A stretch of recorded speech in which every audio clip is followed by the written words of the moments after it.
السلام علیکم۔ روزانہ سبق آموز کہانیاں اور واقعات سننے کے لیے چینل کو سبسکرائب کر لیں۔ میری شادی ایک متوسط اور شریف گھرانے میں ہوئی۔ میری بیوی بہت نرم مزاج کی مالک ہے۔ شادی کے تقریباً 2 سال بعد کا واقعہ ہے۔ ایک دن میں کام سے گھر آیا تو اپنا عروسی جوڑا نکالے بیٹھی تھی۔ میں نے اہلیہ سے پوچھا، کیا بات ہے، یہ شادی کا جوڑا کیوں نکال رکھا ہے؟ کہنے لگی، آپ کو ایک بات بتاؤں، شادی کے کچھ دن پہلے ہم پریشان بیٹھے تھے کہ دلہن کا جوڑا بہت مہنگا ہے، اتنی حیثیت نہیں تو کیسے لیں؟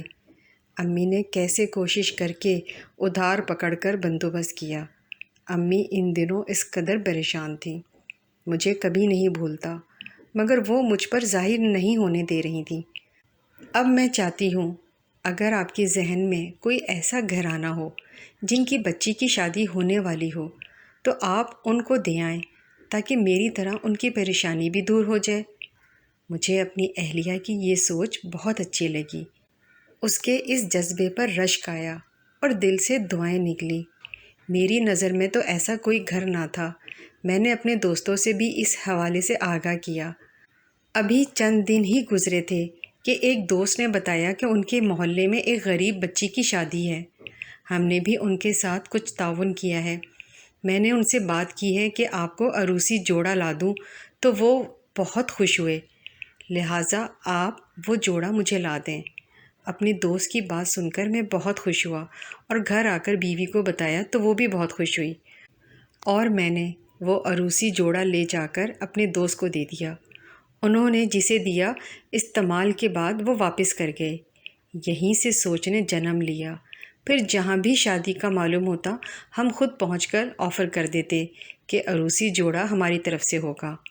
اب وہ جوڑا یوں ہی سفر کرتے 7ویں جگہ پہنچ چکا ہے، یعنی ایک جوڑے سے اب تک 6 بیٹیاں رخصت ہو چکی ہیں۔ چند دن تک 7ویں بیٹی بھی رخصت ہو جائے گی، الحمدللہ۔ ہم بہنوں بیٹیوں کو جہیز کے نام پر جو کپڑے، برتن اور دیگر سامان دیتے ہیں، اس میں یقیناً بہت سی چیزوں کے استعمال کی نوبت بھی نہیں آتی، بلکہ شوکیسوں، پیٹیوں اور ٹرنکوں میں بند پڑی رہتی ہیں۔ خصوصاً دولہا دلہن کے عروسی جوڑے تو صرف ایک ہی دن پہنے جاتے ہیں، اس کے بعد ضرورت ہی نہیں پڑتی۔ ہمارے ارد گرد بہت سے لوگ ایسے ہیں جن کے پاس یہ لباس کرائے پر لینے کی بھی ہمت نہیں ہوتی۔ پھر کیوں نہ ہم بھی اپنے گھروں میں پڑے بند صندوقوں کو کھولیں اور ایسے کپڑے اور سامان جو ضرورت سے زائد ہیں نکال کر کسی ضرورت مند کو دے دیں۔ اگر ایسا ہو جائے تو بہت سے غریب والدین کو بیٹیوں کی شادی میں آسانی ہو سکتی ہے۔ اسی طرح ہمارے گھروں میں پرانی سائیکلیں، بچوں کے کھلونے، فالتو برتن، فرنیچر، جوڑے، کمبل، رضائیاں، چادریں، کپڑے، کھڑکیوں اور دروازوں کے پردوں کا انبار بھی لگا ہوتا ہے۔ یاد رکھیں، ہم جن چیزوں کو بیکار سمجھتے ہیں وہ دوسروں کی زندگی سنوار سکتے ہیں۔